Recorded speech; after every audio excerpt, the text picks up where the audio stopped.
Memperingati Hari Arak, wujud memuliakan leluhur Bali, yang telah mewariskan budaya, adiluhung. Yang ditetapkan dan diperingati adalah Hari Arak. Bukan hari mabuk. Sekali lagi, yang diperingati adalah produknya yaitu arak. Kenapa pemerintah Bali, Gubernur Bali, memperingati Hari Arak?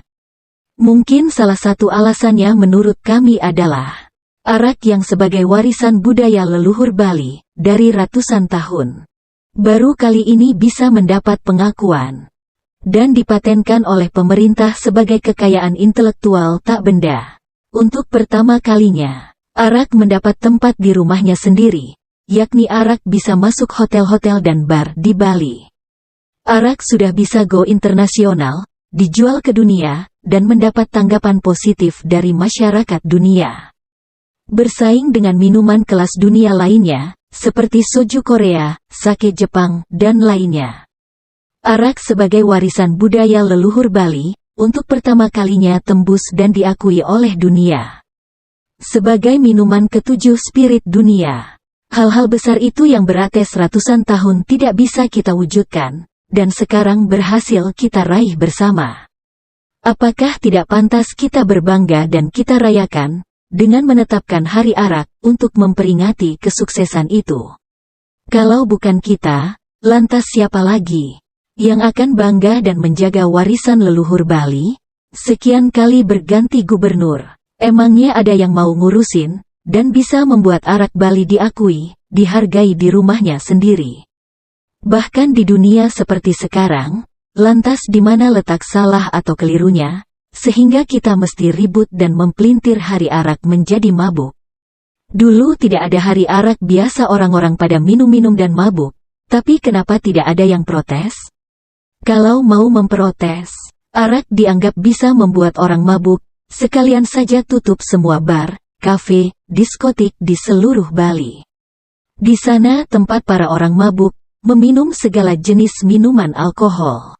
Jadi KADRUN jangan setengah-setengah Pak, janganlah kita membunuh mata pencarian rakyat kecil. Bayangkan untuk mendapat satu botol arak saja. Para petani arak dengan sabar menunggu tetes demi tetes terkumpul berhari-hari.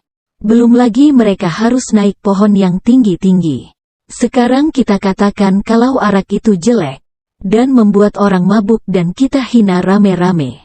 Di mana hati nurani kita sebagai krama Bali? Lama-lama Bali mirip seperti di Jakarta, disusupi para KADRUN, inilah kelemahan kita. Baru ada semeten kita bisa bangkit sedikit, kita sudah saling protes, saling pak-pak. Sadarkah kita kalau yang membuat arak itu adalah semeten krama Bali? Kita beruntung, punya gubernur Bali seperti Bapak Wayan Koster.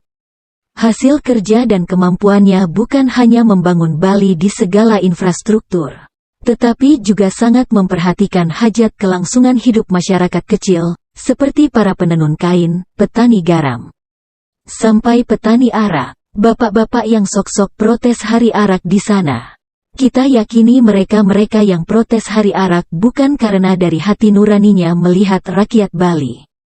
Tapi mereka bersuara protes Hari Arak karena muatan politik untuk menjatuhkan Bapak Wayan Koster.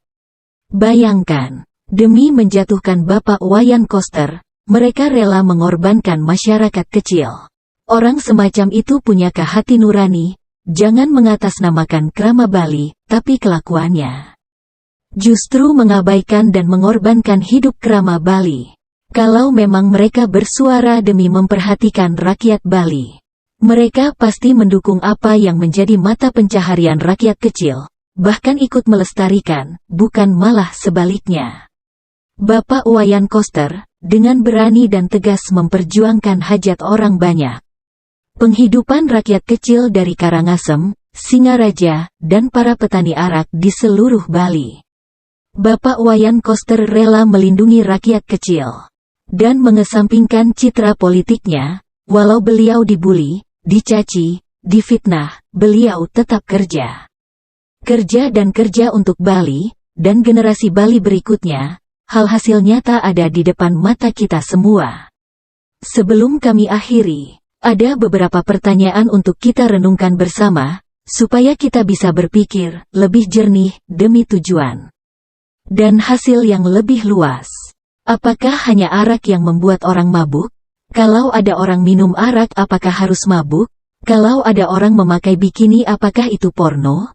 Apakah tato itu membuat orang jadi jahat? Ada diperingati Hari AIDS, apakah harus seks bebas? Di sini, bukan waktunya kita untuk bersilat lidah atau debat. Yang kita butuhkan adalah aksi dan kerja nyata. Tidak akan ada sebuah perubahan yang kekal tanpa sebuah aksi yang nyata. Salam rahayu untuk kita semua. Arak adalah nyawa. Dikutip dari akun Facebook Pemimpin Era Baru.